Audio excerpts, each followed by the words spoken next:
ఒకటి పవన్ కళ్యాణ్ మీద ఇప్పుడు మొన్ననే కేసు పెడదామని ప్లానింగ్లో ఉన్నారు వైసీపీ వాళ్ళు. పవన్ కళ్యాణ్ కూడా ఆల్రెడీ మీటింగ్లో వార్నింగ్ ఇచ్చారు, మీకు దమ్ము ఉంటే ఆంధ్ర అయితే ఆంధ్ర, తెలంగాణ అయితే తెలంగాణ, ఇంటికాడ ఉంటారు రండి అని చెప్పిండు.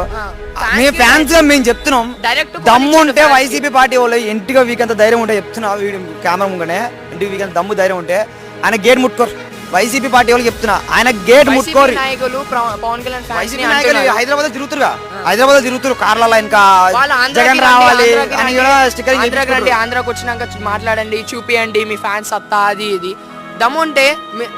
పవన్ కళ్యాణ్ ఫ్యాన్స్ వైసీపీ మీటింగ్స్ కి పోతారు. దమ్ముంటే ఒక్కసారి జెండా లేపమని చెప్పు, జనసేన మీటింగ్ లా వైసీపీ జెండా లేపమని చెప్పు బ్రో.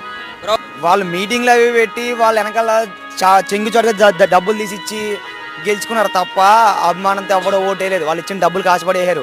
ఇప్పుడు పవన్ కళ్యాణ్ చేసే మంచిని బట్టి ఓటేస్తానంటున్నారు. చూసినట్టయితే ముసలోళ్ళు కూడా లక్షల మంది ఓట్స్ ముసలోళ్ళు కూడా వేస్తానంటున్నారు.